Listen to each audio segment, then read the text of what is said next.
Praise the Lord. திவ்ய வாசகனாகிய யோவானுக்கு வெளிப்படுத்தின விசேஷம். சீக்கிரத்தில் சம்பவிக்க வேண்டியவைகளை தம்முடைய ஊழியக்காரருக்கு காண்பிக்கும் பொருட்டு தேவன் இயேசு கிறிஸ்துவுக்கு ஒப்புவித்ததும், இவர் தம்முடைய தூதனை அனுப்பி தம்முடைய ஊழியக்காரனாகிய யோவானுக்கு வெளிப்படுத்தினதுமான விசேஷம். இவன் தேவனுடைய வசனத்தை குறித்தும் இயேசு கிறிஸ்துவை பற்றிய சாட்சியை குறித்தும் தான் கண்ட யாவற்றையும் சாட்சியாக அறிவித்திருக்கிறான். இந்த தீர்க்கதரிசன வசனங்களை வாசிக்கிறவனும் கேட்கிறவர்களும் இதில் எழுதியிருக்கிறவர்களை கை கொள்ளுகிறவர்களும் பாக்கியவான்கள். காலம் சமீபமாய் இருக்கிறது.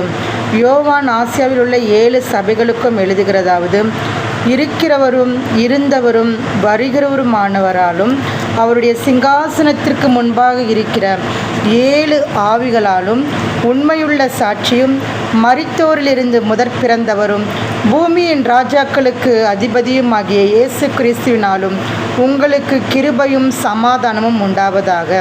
நம்மிடத்தில் அன்பு கூர்ந்து தமது இரத்தத்தினாலே நம்முடைய பாவங்களற நம்மை கழுவி தம்முடைய பிதாவாகிய தேவனுக்கு முன்பாக நம்மை ராஜாக்களும் ஆசாரியர்களும் ஆக்கின அவருக்கு மகிமையும் வல்லமையும் என்றென்றைக்கும் உண்டாயிருப்பதாக. ஆமேன். இதோ மேகங்களுடனே வருகிறார். கண்கள் யாவும் அவரை காணும். அவரை குத்தினவர்களும் அவரை காண்பார்கள்.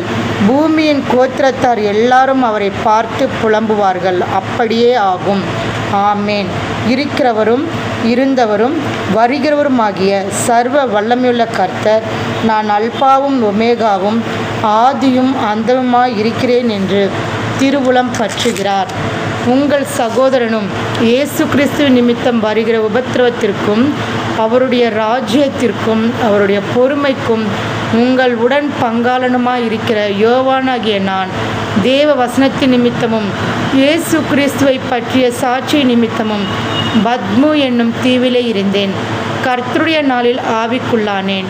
அப்பொழுது எனக்கு பின்னாலே எக்கால சத்தம் போன்ற பெரிதான ஒரு சத்தத்தை கேட்டேன். ஆமேன்.